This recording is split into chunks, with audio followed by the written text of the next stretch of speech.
Hello guys, welcome to our movie bucket YouTube channel starring Suriya and Disha Patani's Kanguva film review. ఇప్పుడు మీకోసం 1070 time పీరియడ్తో film start అయ్యి 2024 time పీరియడ్కి రావడం.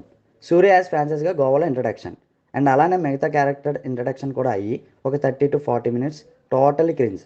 అస్సలు ఒక్కటంటే ఒక్కటి కూడా ఎక్కలేదు. వరస్ట్ రైటింగ్స్ అనే చెప్పాలి. అండ్ దాని మళ్ళీ 1070 టైం పీరియడ్కి వెళ్ళడం. అక్కడ ఏం జరిగింది, ఆ టైం పీరియడ్కి ఈ టైం పీరియడ్కి లింక్ ఏంటి అని అనుకునే కూడా ఉండదు. ఫైట్స్ వస్తాయి బట్ అంత ఎక్సైట్ చేయవు. ఇలా ఏదో అవుద్ది, ఏదో జరుగుద్ది, ఎక్సైట్ చేసేలా ఏదో ఒకటైనా ఉంటుంది అనుకునే దగ్గర కంగువాకి బాబీ డియల్కి మధ్య వార్ స్టార్ట్ అయ్యే దగ్గర ఇంటర్వల్ బ్లాక్ పడడం. ఓవరాల్గా ఏ బోరింగ్ ఫస్ట్ హాఫ్ అని చెప్పొచ్చు. సెకండ్ హాఫ్కి వస్తే వార్ స్టార్ట్ అవ్వడం, మన అనుకున్న వాడే మోసం చేయడం, కానీ ఇచ్చిన మాట ప్రకారం మోసం చేసిన వాడిని కూడా కాపాడడం. ఇలా ఫ్లాట్గా వెళ్తూ ఉంటుంది స్క్రీన్ ప్లే. చీకటి కోణంలో వచ్చే ఫైట్ సీక్వెన్స్ చాలా బాగుంది. అండ్ దెన్ కంగువా బాబీ డియల్ని చంపేయడం. ఒక క్యామియోలో ఒక బిగ్ స్టార్ రావడం, అది ఎవరు అనేది రివీల్ చేయకూడదు, బట్ మీకు తెలిసే ఉంటుంది అనుకుంటున్నా. 1070 టైం పీరియడ్లో కాపాడలేని వాడిని 2024 టైం పీరియడ్లో కాపాడడం.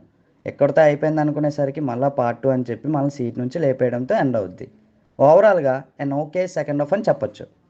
పర్ఫార్మెన్సెస్కి వస్తే ఒక సూర్య అండ్ క్యామియో రోల్ వచ్చిన యాక్టర్ పర్ఫార్మెన్స్ తప్ప మిగతా అందరూ కూడా ఇంపాక్ట్లెస్ పర్ఫార్మెన్స్ ఇచ్చారని చెప్పాలి. And coming to technical department, songs పరంగా rock star DSP is back అనొచ్చు, బట్ బీజన్ మాత్రం డ్రాబ్యాక్ అనే చెప్పాలి. Cinematography is decent, editing is good and VFX is too bad అనే చెప్పాలి.